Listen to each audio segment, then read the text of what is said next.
Welcome back to the Boaters Podcast. I'm your host, Aaron. I've been working on boats for many, many years, and this is a show where we talk about boats and answer all kind of boating questions. Our first question comes from Fred Beck. He says, how often should you do this full service? Talking about a service on an IO, which I don't do a ton of, but real quick, a word from our sponsor, being all of you. If you guys like this content, you like the videos that we produce, consider supporting us by checking out our school community. It is a community full of boaters that help each other out with all kinds of problems. We have all kinds of courses that teach you virtually everything that I know about boats from working on boats for over a decade now, as well as our sponsors, anybody that's purchased our shirts or any of our other merch or supported our sponsors. We thank you for all of that. We try not to take too many sponsorships, but we do have to kind of support this entire work that we do in order to keep bringing you all this content. So we appreciate all of you that do support us, that are a part of our school community, that have purchased the shirts in the past.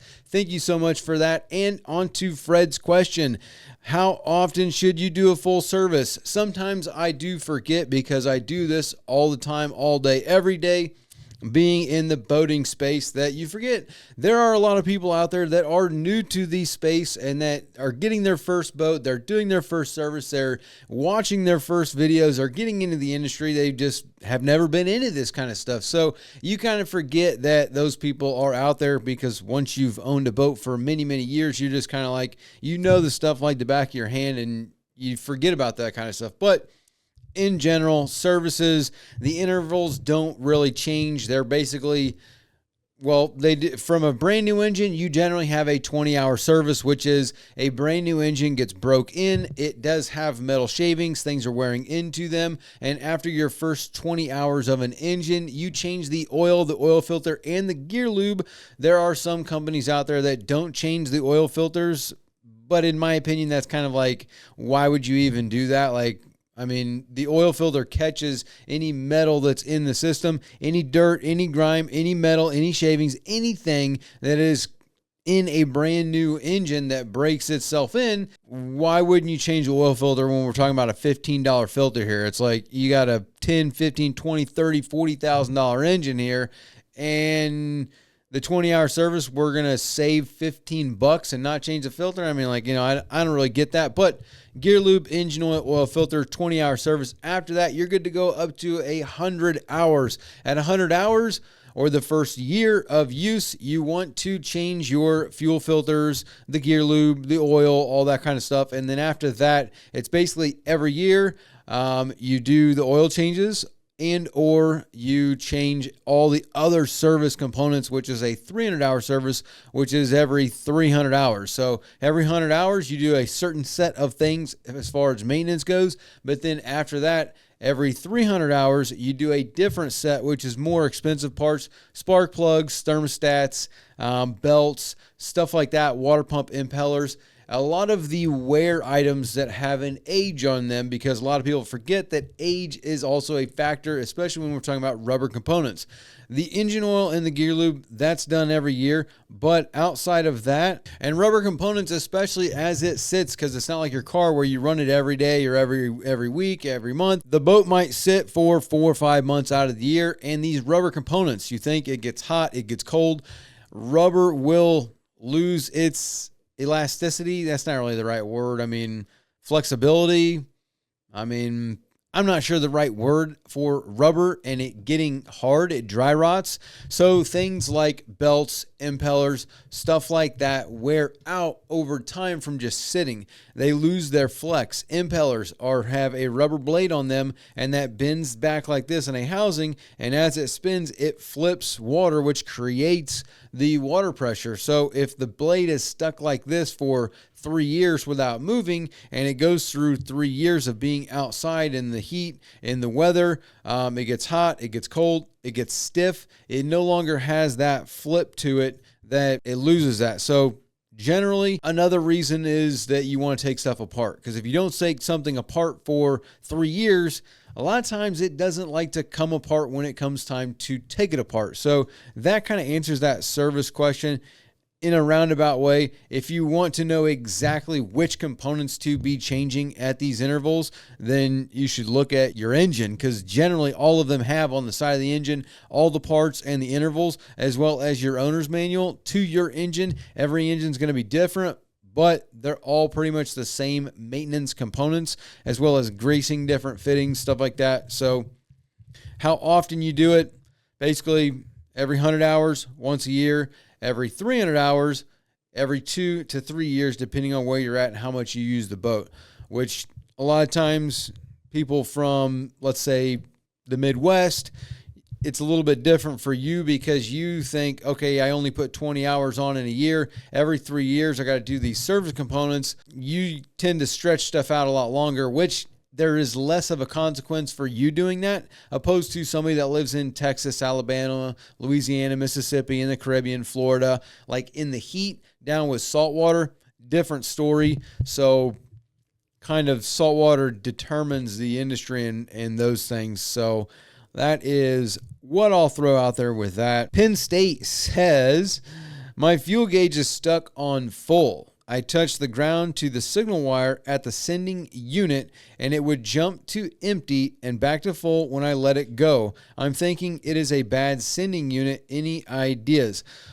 I don't generally think that your sending unit is the problem, simply because if you disconnect your gauge, your sending unit, first of all, let's talk about how a fuel gauge works.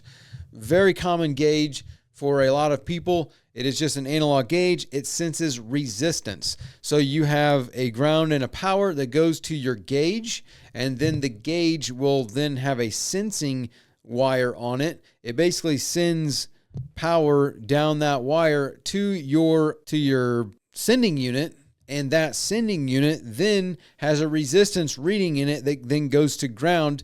The ground on the gauge and the ground on the sending unit have to be connected at some point in time. They cannot have separate grounds. They have to be connected. But that resistance will then allow the gauge to determine where the sender is at in relation to going up and down based on the fuel level. So if there is a problem where you are stuck on full, that's basically telling the gauge that the sending unit is all the way up, or there's very high resistance. Usually a sending gauge is from 40 to 270 ohms of resistance. That can vary it. Maybe it's 30, maybe it's 240. Like there is a little bit of variance there. If it is in the EU, they are inverted. So at full, it will be less resistance. At empty, it is more resistance. That can throw people off. But other than that, that's generally how it works. Now, if your gauge is saying that it's full and you disconnect the sending unit, it should go to empty. And if it doesn't go to empty, then the problem is in the wiring, because it's looking for that resistance and it doesn't see it. So there, boom, it says you're empty. When you put power back to it, it goes all the way to full. Now, if you ground out your sending unit and it goes down to empty and then back to full, there's something else going on, not necessarily that sending unit, because you're adding a ground. It should already be grounded. So I don't understand. Now, generally what you're going to do is take the two wires off the sensor and touch those two together, which grounds it out. That way, testing the wiring from the sending unit up to your unit, and that is what's going to be able to give a good test. When you connect them together, they should, I can't remember if it goes all the way full, all the way empty. I think when you ground it out, it should go empty. And then when it's completely, no, that's not true. Whenever it is disconnected, it should go fully empty. Whenever you connect the two straight to ground, it should go all the way to full. And if it doesn't, then there you go. So it's more a matter of doing the steps. It's kind of hard to describe something from memory without having products in front of me to be like, this is how you do it. But on this video, we did this video going through exactly all of those steps. So if you have a problem with your gauge, I wouldn't generally say, I think this is going on, my gauge does this, you should go to the video and do every single one of those steps. That way you do 1, do 2, do 3, do 4. And as you go through those steps, you will find which part is bad, opposed to trying to like overthink it and try and think of exactly what's going on, when it's more of a process of elimination where you test your gauge, confirm that the gauge is good, then you test the wiring, confirm the wiring is good, then you're only left with the sender, and you test the sender, and if it's good, everything should be working. But if you test the gauge and the gauge is wrong, then boom, you found the problem. Wiring, problem, found the problem. Sending units left, the sending unit's the problem. You're basically a process of elimination, not necessarily a thinking of, I did this and this and this and trying to think it, because I'm confusing myself thinking about this right now. All right, next, let's look at something else. So JT Waluki says, do you have any pointers for stripped out threads on the sending unit for poly tanks?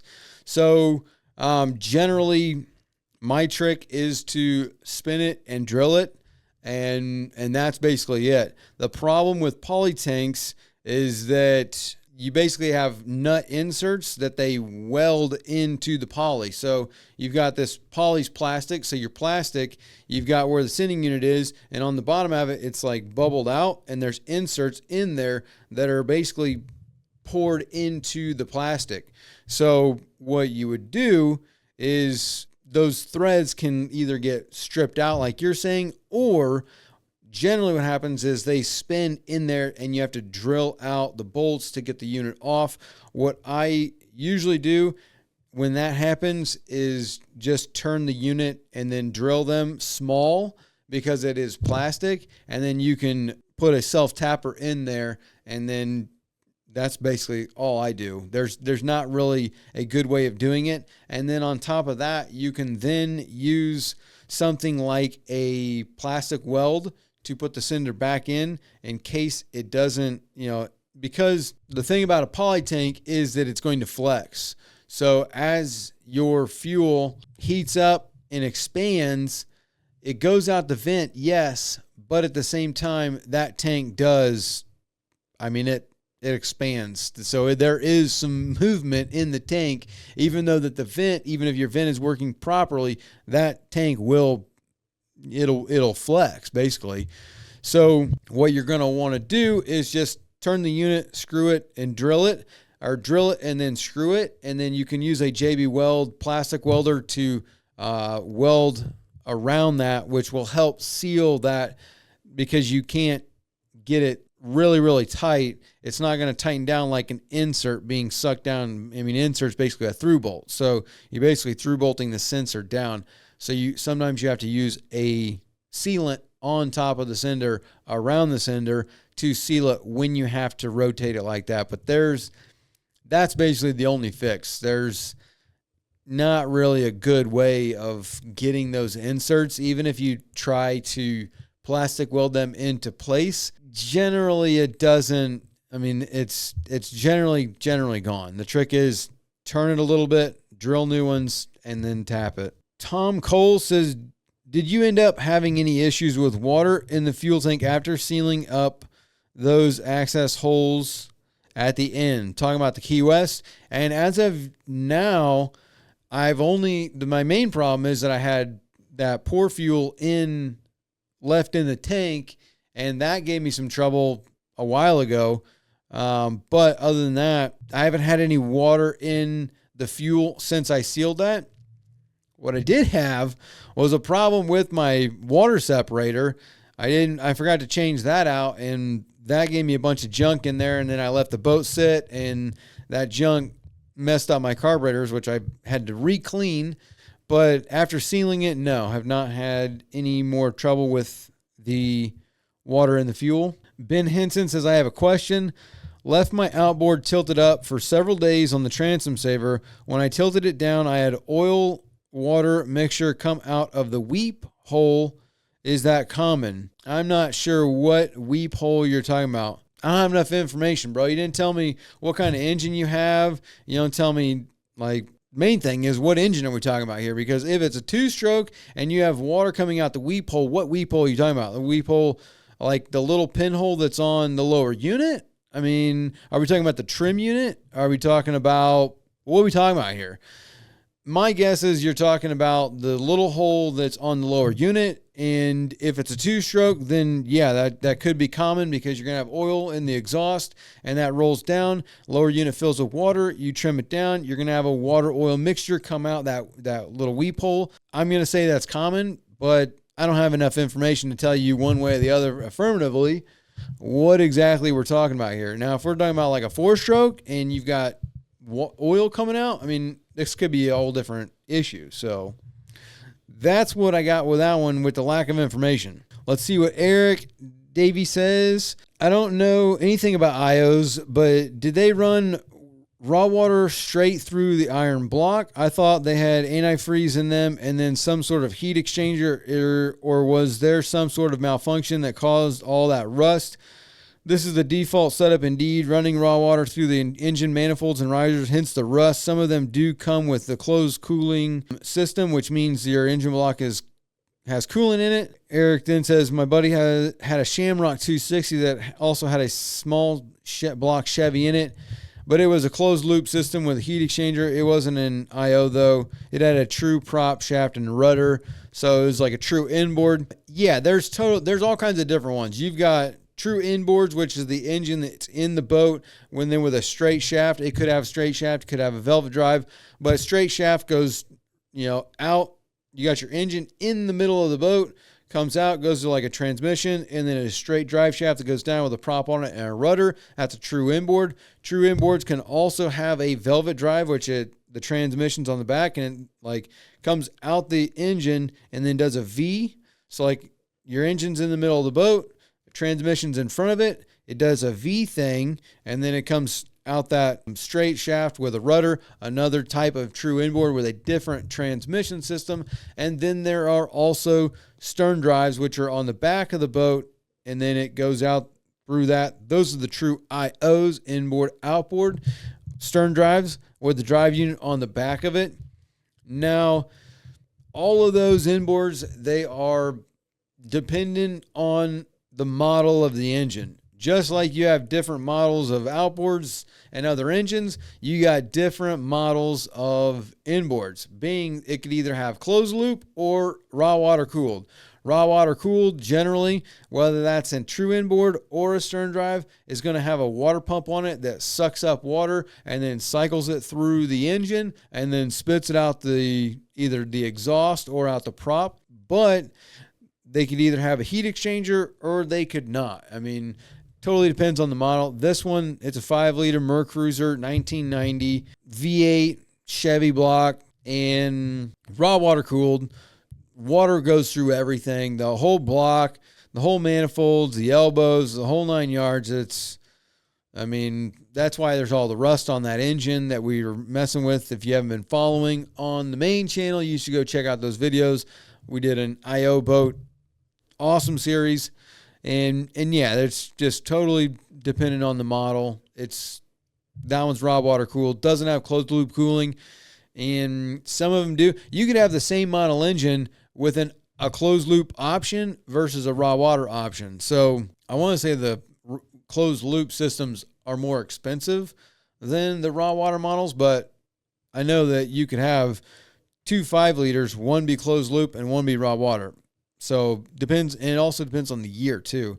Different year models have different systems on them as well. Okay, Nels Gilbert says 2-stroke will always produce more horsepower to torque per pound. Prop diameter / pitch requires torque / horsepower to function. Physics limits that. Then Robert says, I don't agree. Had a 2-stroke 30 horsepower Mercury, now a 30 horsepower Suzuki. The fuel cost cuts in half, and the Suzuki is 6 miles per hour faster, smoother, way more silent, and weight is almost the same. Then Gary chimes in and says, old school bench racing. There's just so many variables here that the problem with any kind of discussions like this, 2-stroke versus 4-stroke, horsepower, the propeller pitch, diameter, rate, cupping, like a lot of factors here. And the problem is that you have to take in all the different variables. mainly the biggest variable, I would say, is the weight of the boat, because the weight of the boat and the style of the boat is what all this other stuff needs to be calculated on. And then also the weight of the engine. I mean, because it will change the way the boat sits in the water. So yeah, two-stroke will always produce more horsepower, torque per pound. I mean, I think what you're saying is that the two-stroke has a better power to weight ratio, is what everybody likes to call it, where based on the power that it produces and the weight of the engine, it produces more power. It's also a lot snappier, and that is because physics is that two strokes require less strokes to create a power stroke. So, in a four-stroke, it requires 4 strokes of the piston in order to create your cycle, which your cycle in any combustion engine is going to be let's see here, you're going to have your intake, you're going to have your compression, you're going to have your power, and you're going to have your exhaust. So you're going to have an intake stroke, you're going to have a compression stroke, and then you're going to have a power stroke, and then you're going to have an exhaust stroke. And regardless of any of that, two strokes all have all 4 of those same things. It just does it differently with scavenging, where the intake and the exhaust and the compression is all on the same stroke, and then the power stroke goes down, which then starts your exhaust, intake, compression at the same time, because of the way that the cylinder's going up and down inside of your pistons going up and down inside your cylinder. You've got ports at each side of it, whether they're trying to think of how they're lined up on the cylinder. So as your cylinder comes down on the power stroke, it opens up the exhaust, which then allows your exhaust to go out, but then it opens up your intake, so it sucks in your intake, and then when it comes up, it then closes both of those ports off, creates your compression stroke, and then boom, you light the spark plug, produces power, boom. That's basically the combustion of an engine. I mean, that's just kind of how it works. You got intake air fuel, compress that air fuel, spark, lights it on fire, pushes the piston down, creating power, and then you have to get rid of the burned combustion of the fuel and air that you just lit on fire, being your exhaust stroke. 4 strokes do it differently because it uses valves, where you have valves that will regulate. It opens the valve to let the air and fuel in, then it compresses it, lights it on fire, creates the power stroke, goes up, pushes that out the exhaust, and then when it comes down, it opens it up, same thing. So like it requires 4 strokes of the piston, being the piston needs to come down, intake valves goes open, sucks in the fuel air, and then it comes up, compresses that, lights it on fire, pushes it down for your power stroke, opens up the exhaust valve, comes back up, pushes out that burn mixture, and then the cycle starts over, hence 4 strokes of the piston, 4-stroke, 2-stroke. And so a 2-stroke, because it requires less strokes to create a power stroke, it's more efficient in that matter. But when you start throwing in other things, trying to calculate depending on what you want, being whole shot, top speed, power production, fuel economy, cruising speed, like there's so many things of like each variable could change different things. Your prop pitch, your prop diameter, how many blades are on the prop, how many horsepower is the engine, the 2-stroke versus 4-stroke, the weight of the engine, the weight of the boat, all those different things are going to vary, just like Robert's saying. He had a 2-stroke 30 horsepower, and now he has a 30 horsepower Suzuki, and the fuel costs are in half, and the Suzuki is 6 miles an hour faster. Now, do we know if that prop got changed? My guess is that he's got a different prop on there, and that's where you're getting that 6 mile an hour faster, because generally just changing horsepower to horsepower, you don't gain that much top end speed without changing the propeller, because top end speed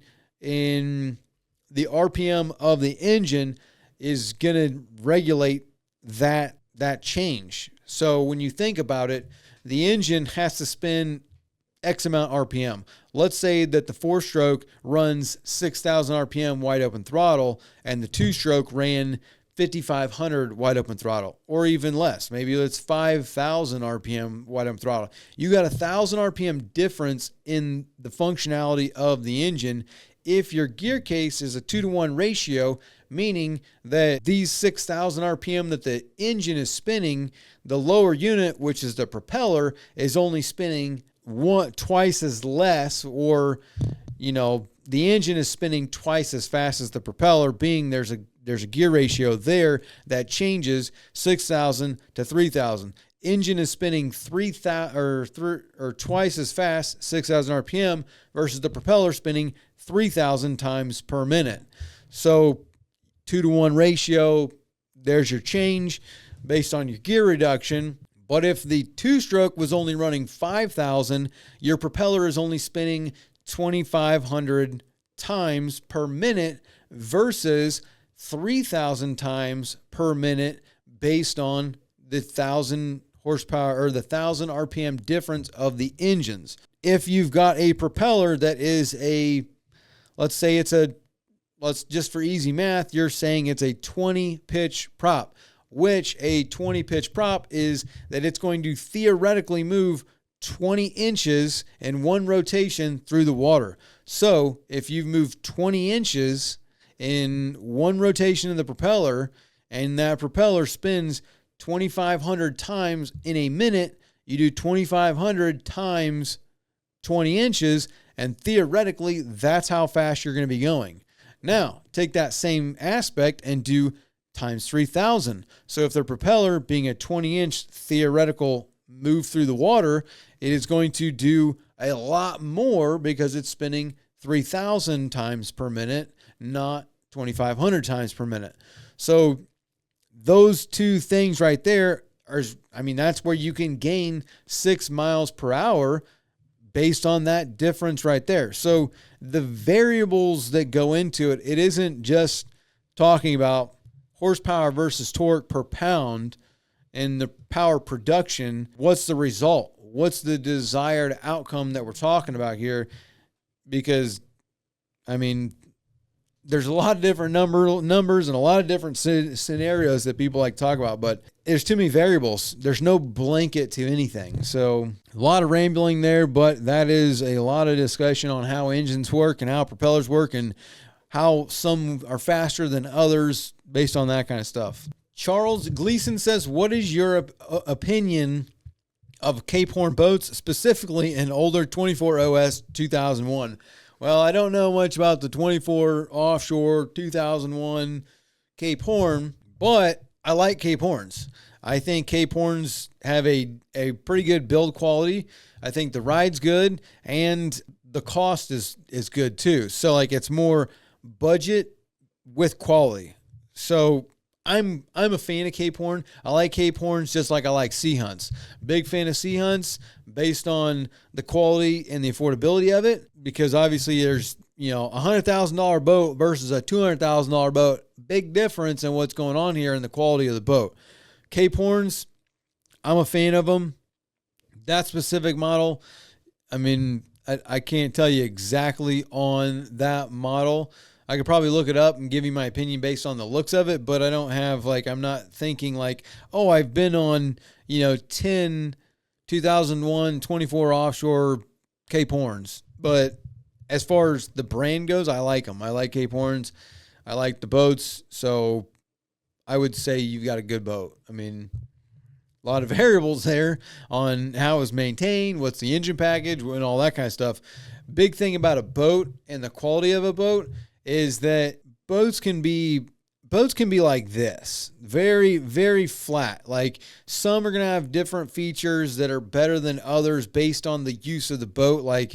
If it's set up for fishing, then it's, these features are going to make it better for fishing. If it's set up for going to the sandbar, these features are going to make it set up and used for that. For diving, for water sports, different uses of the boat are going to have different features that make the boat better or worse for certain situations, which make them pretty well flat. Unless you've got just a really bad boat that has a really poor ride, then, there's always that. But for the most part, they're pretty flat. it's the engine, in my opinion, that becomes the real deciding factor, because if the engine is reliable, then the boat, I mean, you can change all this other stuff. The engine's a 50% of the boat. I think a lot of people put more into radios and features and rod holders and knickknacks and all this other stuff, all the electronics, all that kind of stuff. You deck everything out, and it's like focused on the boat in that aspect, but the engine is 50% of the boat, especially smaller boats. I mean, you think about something that's like a 21 footer that costs you 80 grand, that's got like a 250 or 300 horsepower engine on there. That engine's like 40-50% of the value of the boat. Like, you spent 80 grand, well, 30 grand of that is in the engine and the rigging of the engine. So the engine's a big deciding factor for a lot of boats. RLH says, do you have to take the lower unit off? Couldn't you leave the lower unit on and use a cooler rather than a bucket? So talking about doing a rid lime on an engine, and generally, no, you want to take the lower unit off. And a lot of that has to do with the junk that's coming out of the exhaust as well as the intake. So you're trying to put stuff in there. If you're pushing a lot of stuff down on top of your impeller and down on top of into your exhaust, you're just dumping a lot of stuff that you're cleaning out of the engine down onto that. So generally, you want to take the lower units off. One comment that I did see when we did the inboard is that I really should have just ran my pump from the rid lime up to the intake on the stern drive and pumped it in that way. That would have been a much better decision. Finding a coupler to make that happen, that would have took some ingenuity. But outside of that, yeah, generally you want to take the lower unit off when you do a rid lime treatment, because you're running the stuff for like 4 hours. So it's dissolving stuff. I guess technically, if you wanted to, yes, you could leave the lower unit on there, but just for better flow of everything, it's better to take the lower unit off. Dan Skiffy, I can attest to the benefit of Niz Pro Tunes Tampa Marine tuning. Tuned my Yamaha 150 outboard into a 191 horsepower, and I gained fuel mileage too. I need to change my prop a little bit and should gain some more fuel mileage. I run offshore and run 50 plus miles out, and I have not had a single issue out of it. I'm a fan of Niz Pro too. That's more of like a statement than a question, but yeah, I mean, I like Niz Pros, so not sure. I guess that was more of just a statement. Ford Truckin' says, I have a brand new out-of-the-box Merc 6040 jet, and it will crank but won't start. I checked everything from the kill switch to the neutral safety switch, fuel, and the battery. I used the priming ball as well. I am completely stumped. Any ideas? Thanks. I have a brand new out-of-the-box Merc 60/40 jet. I mean, you either got a 60 horsepower or you got a 40 horsepower, so I'm not sure what the 60/40 thing is there. It's got a jet drive on it, and it will crank but won't start. I checked everything from the kill switch to the neutral safety switch, fuel, and the battery. I used the priming ball as well. I am completely stumped. Any ideas? I checked your fuel pressure, because there could be multiple things. Check your fuses to make sure you didn't pop a fuse when you're putting the thing on the boat. 2, make sure that you've got fuel pressure. Just because you got fuel in your power bulb and you're getting fuel to the engine doesn't mean that the engine is consuming that fuel. Meaning that maybe if a fuse got popped, that's not giving it to your fuel system, your injectors. And then also, if it's brand new, you shouldn't have a problem with the fuel pump. Like, your fuel pump shouldn't be locked up. But, you know, this brand new out-of-the-box Merc, my guess is there's either you touched 2 wires together when you was hooking it up and it popped a fuse or something like that. But generally, out of the box, not really much that can go wrong there. So check fuses, check fuel pressure, and you should find out what's going on with the engine by doing that. Harvey Beddard says, gone through 4 350 Suzuki, and all of them had an issue. At one point, 2 power heads gone, 2 gearboxes gone. Apparently, the 2024/5 are okay now, but my experience is not good. Plus, now Suzuki will not warranty any outboards over 300 horsepower here in my country. I have no idea where to even go with that one. I mean, you went through 350 horsepower Suzukis and all of them had an issue. At one point you had 2 power heads gone and 2 gearboxes. I have no idea. Whenever I see stories like this, it's kind of like there's so much information that's probably not there, because generally power heads don't just blow up. I mean, yeah, they do to a point, but 2 of them, 2 gearboxes, like what else is going on here? Because that's crazy. And then now you don't have any warranty. Like if you go out and buy a 2024 engine or 2025 engine, you don't get any warranty. I don't even know what country you're in or what's going on, but something's funky there. 02071958 says, I'm sure that you have a name. I just have no idea what's going on there. It says, can you tell me how to crank a 2020 Yamaha F90 on an engine stand? I don't want to spend money on controls till I know it will run. It's a motor I bought for cheap because of water in the oil. I feel like wait a minute. You bought it cheap because of water in the oil. So like, what are we talking about here? Like you bought a blown up engine, or like it needs a head gasket? Did it overheat? Like how did you get water in the oil? Big question there. But as far as starting an outboard on the engine stand, I feel like we talked about this last week. Maybe we did, maybe we didn't, but I don't know if we did or not. I thought we did, but anyway, Yamahas are super easy. The key switch is an on position or an off position. You turn the key switch to the on position. You have power at the key switch. All your key switch is doing is telling the engine that it needs to be on, and then you can start it. So as long as you jump your on wire with your constant power wire on a Yamaha, it's the yellow wire for key on, it's red for constant power. As long as you jump those, you can jump your starter. You can activate the brown wire or put power to it. It'll start the starter, and boom, the engine's going to start. So I feel like we talked about that last week, so I'm not going to get into that one too much deeper. Number 14, how about finding a deal and flipping it for profit? No work. Is flipping a boat a good way to make money? Charles King. How about finding a deal and flipping it for profit with no work? I guess if you can find the deal, I mean, like, more power to you, but I have not seen, I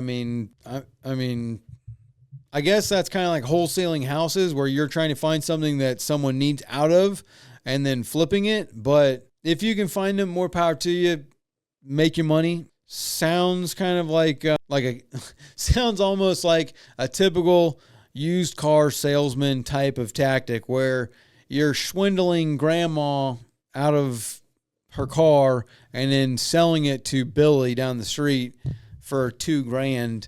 And like, I don't know. There is, in my experience, the easy path has never worked. I don't get the easy path. I have to work. So for me, I find deals all day long, but usually it requires work. You put in the work and usually there's more money. But I guess if you can find deals that you have to do no work to and then flip them for profit, I mean, if you can find lead magnets to get you those deals and then flip them, then more power to you. I mean, like, that's 100% go make your money.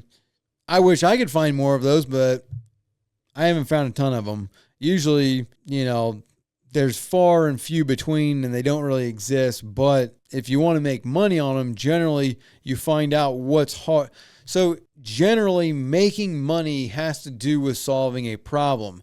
You find out something that's hard to do. You figure out how to make that hard easy. We call it choosing your hard. So like a lot of people call it choose your hard. Figure out your hard thing and you choose what hard thing you're going to do. And then you complete that task and you get paid to do it because other people don't want to do that hard thing. So other people pay you money to complete this hard task that you want to do. So you choose your hard thing. You figure out what that is, and boom, you can make money. Money is basically problem solving. The more problems you solve, the more people that you help, the more money that you're going to make. It's basically like a cycle. If you can help one person do one thing and make $1,000, you're going to make $1,000. If you can find 100 people to help and make $1,000, you're going to make $100,000. So it's like, the more people that you can help and the more problems that you can solve and the more hard things that you can complete and the quicker you can do them, the more money you're going to make, the bigger your profits. So I would say finding a deal, you figure out what's a deal to you. Is it, I'm good at detailing, I'm good at engine work, I'm good at, cushions, whatever. You figure out your hard thing, and then you perfect that. You find deals to flow into your lead, and then you complete that hard thing, you make the profit. And that's generally how you make money flipping, is you figure out what you're good at and what you can do and put it into a time frame, and then do your math on the scalability of your business. But that generally can get into a whole different business discussion opposed to a boating topic. Richard Crappie Dreamer said, or Richard W. Crappie Dreamer says, love your knowledge. Now please help, please. I have a 2001 Bass Tracker with a 40 horsepower Mercury EFI 4-stroke. Have alarm goes off on plane, brings RPM down to idle. Had everything gone through and replaced except an electronic brain, which was changed by original owner, but only had less than 5 hours on EFI brain when I purchased it. Any advice? Overheat. That'd be my first thought, is that the engine is overheating, and I would figure out why is it going into RPM reduction? Is it an overheat? Is it some other issue? You say the brain being the computer, and the computer's putting it into RPM reduction. Generally, there's a reason for that. So why is the computer putting you into RPM reduction? Is it a trim sensor? Is it, what is the issue that it's putting it into that reduction?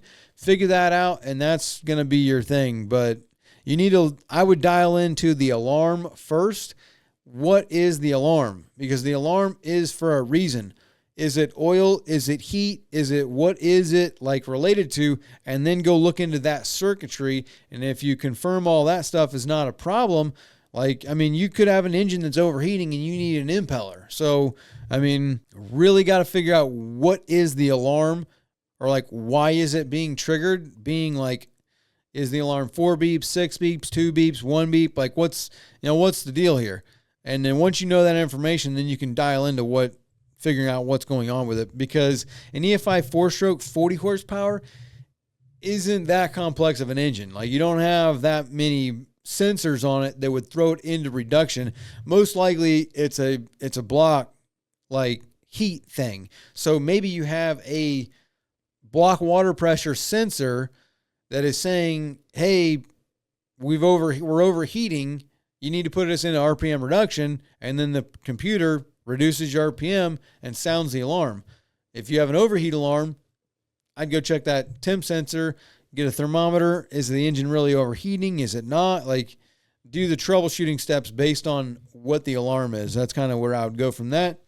Other than that, you guys have a great week. Hey there, sorry to take you away from the video, but real quick, did you know that on average a boat owner will spend between $1,000 and $5,000 a year just on servicing their engine? And you could actually pocket and save a lot of that money if you would just do the service yourself. It might seem like a daunting task, but I guarantee you virtually everyone can do it with our guidance and the Boaters program. This is just one skill that you could learn inside the program, because we have hundreds of other videos teaching you all kinds of boating skills, as well as a weekly live stream where we have questions and answers with me, as well as a chat feature where you can send videos and pictures, ask all kinds of questions, or look for some advice or some guidance on a project that you're doing on your boat. You can join the program by hitting the first link in the description, clicking join, or visiting bornagainboating.com. Now back to the video.